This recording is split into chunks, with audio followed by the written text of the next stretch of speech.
Bonjour à tous, très heureux de vous retrouver sur le plateau de Delta TV pour une nouvelle émission, une nouvelle agenda qui suivra immédiatement. Aujourd'hui, nous allons parler carnaval. Et pour en parler, justement, j'ai le plaisir de recevoir non pas un, mais deux invités, à savoir Alain Bonneface, Alain bonjour, conseiller municipal élu, président de la commission des fêtes et sûreté publique, et Gilbert Théry, conseiller municipal à l'animation et aux traditions. Messieurs, bonjour. Bonjour Michel. Alors, le carnaval à Gravelines. Alors c'est une chose, forcément c'est de la tradition. On va commencer par un petit historique, si l'on peut dire, du carnaval. Ça existe depuis la nuit des temps, j'allais dire.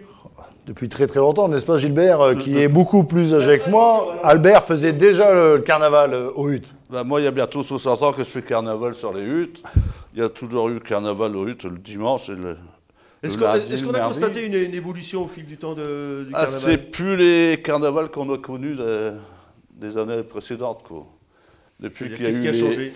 Pour tout dire, depuis qu'il y a eu les balles, le carnaval, la bande des huttes ou du petit fort a perdu de l'ampleur. Ouais, ça c'est moins suivi. C'est ça. Donc auparavant, il n'y avait qu'un seul événement, c'était le Mardi Gras avec la bande des huttes.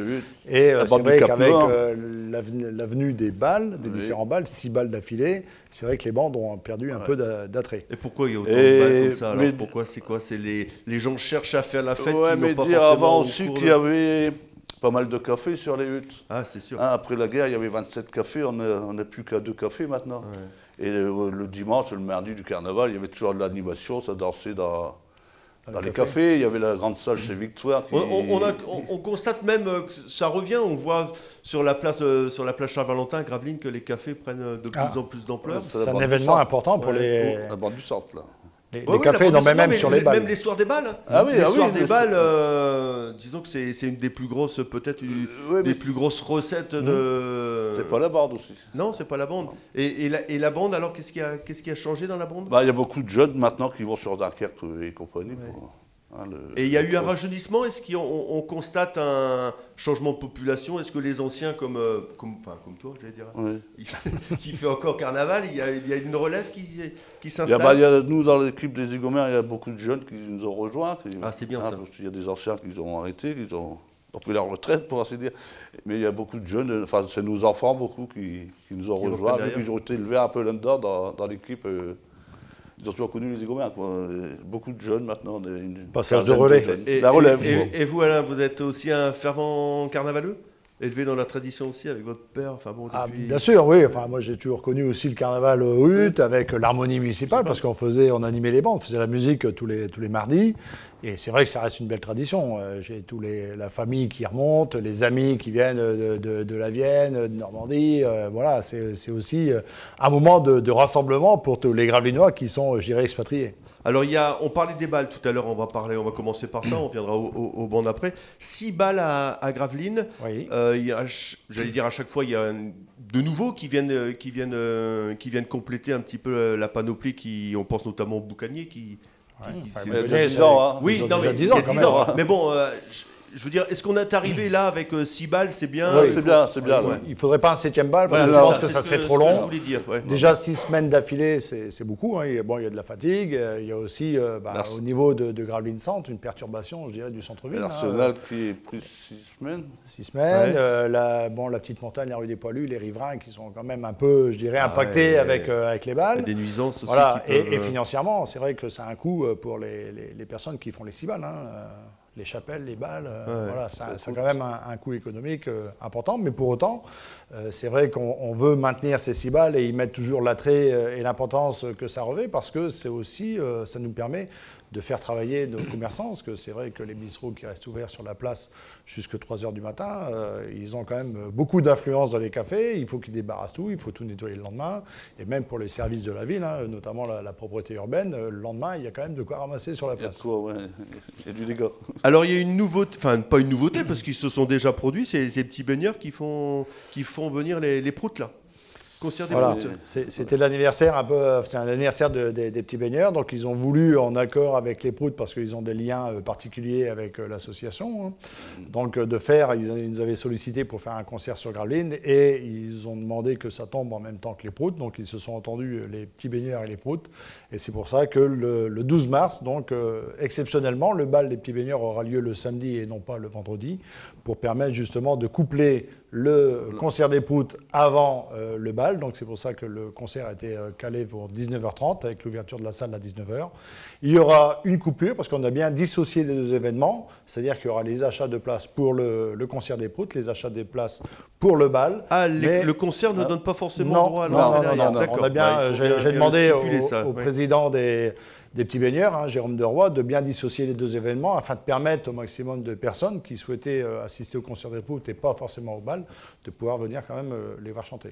D'accord. Donc début des hostilités, si l'on peut dire, c'est le bal des nuches, c'est le 5 ? C'est toujours les nuches qui font l'ouverture.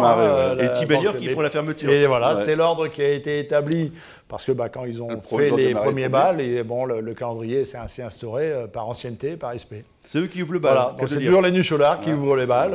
Voilà, Seine-Vauban à partir de 22h30, donc ce samedi 5 février.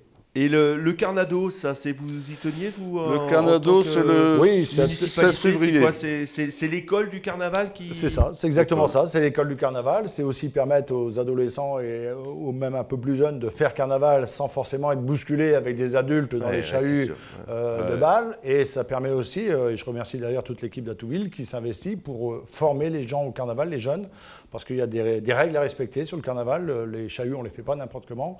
Donc c'est bien d'avoir cette soirée carnaval, le Carnado, qui leur est dédiée. D'accord. Et puis le bal des petits mousses ? C'est le 27 mars. Voilà. Ça a été instauré par les Hugonots il y a 18 ans à peu près. Hein, parce qu'on on a voulu faire plaisir. Donc on commence par les petits mousses, après on va au Carnado, et puis c'est ça, les petits mousses après le Carnado. On fait après, mais l'enchaînement, c'est les petits mousses, le Carnado et les balles. D'accord.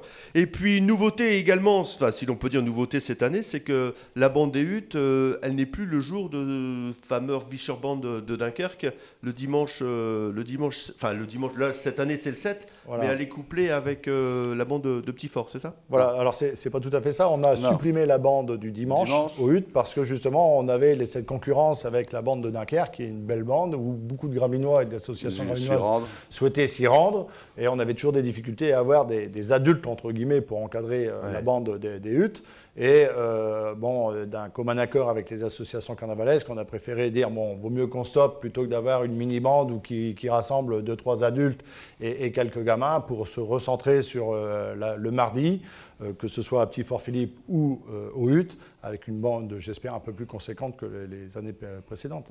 Et on a lu dans la presse là dernièrement que peut-être qu'on réfléchissait à avoir une bande unique à Gravelines, c'est dans les cartons, ça ? Alors, on essaye, ça fait plusieurs années qu'on essaye de faire prendre la bande du centre.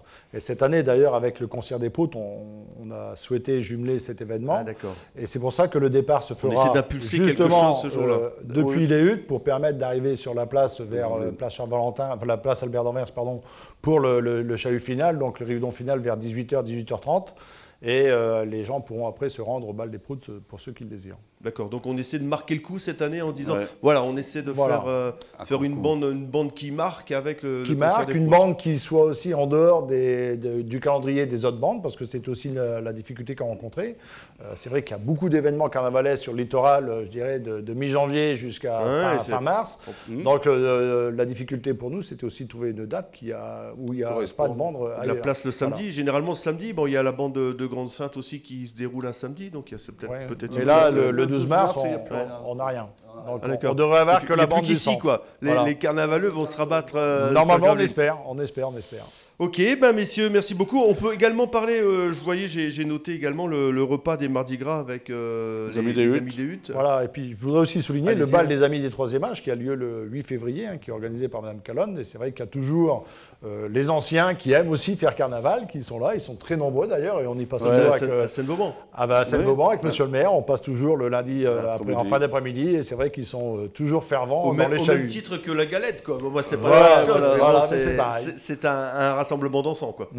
Et puis je tenais aussi à souligner l'application et remercier au travers Delta toutes les associations carnavalesques gravelinoises qui s'investissent pour faire ces balles. C'est quand même des heures de préparation, c'est des heures à passer le jour du bal et le lendemain pour débarrasser, pour ramasser de l'argent, certes pour faire vivre l'association, mais aussi faire des dons caritatifs. Donc, que ce soit les Nucholards, les Zigomars, les Hôtes, les Rosemary, les Boucaniers, les Petits Baigneurs, toutes ces associations, la patate, reversent de l'argent aux œuvres caritatives et c'est aussi important. C'est la philanthropie, quoi. Tout à fait. Moi, je voudrais rappeler aussi, Michel, vu que c'est le 20e bal des Zigomars, pour faire un peu de publicité, les Zig, ouais. Et comme on parlait des proutes, le jour du bal des Zigomars, avec les tickets d'entrée, il y aura une tombola de fête pour gagner des places pour aller voir les proutes à Paris. Donc à l'Olympia. À l'Olympia avec le bus gratuit et l'entrée gratuite. Parce que ça, bonne initiative. Ils vont là-bas aussi. Ouais. Donc il y aura bien sûr des lots, des bouteilles de champagne et compagnie à gagner pour fêter le 20e anniversaire. Ok, messieurs, merci beaucoup. Donc début des hostilités, on peut le rappeler. Nous, on peut remercier également les associations carnavalesques gravinoises, celles des balles qui nous offrent des places à faire gagner, justement. Et aussi dire que le mardi de la bande des huttes, le Cap Nord sera ouvert et il sera tenu par la patate.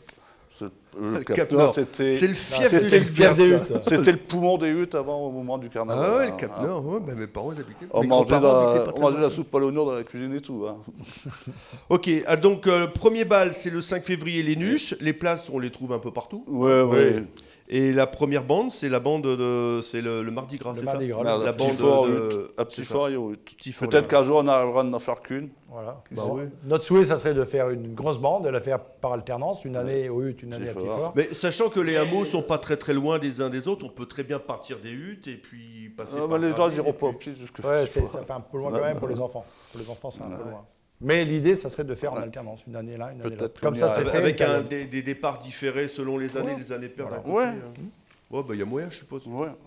Il faut convaincre encore. Allez, messieurs, merci beaucoup. Ça fait 20 ans qu'on en parle. Ça fait 20 ans qu'on en parle. Là, on va bientôt le faire. Là. Ouais. Messieurs, merci. Restez avec nous, on se retrouve tout de suite pour l'Injada. Allez, à tout de suite.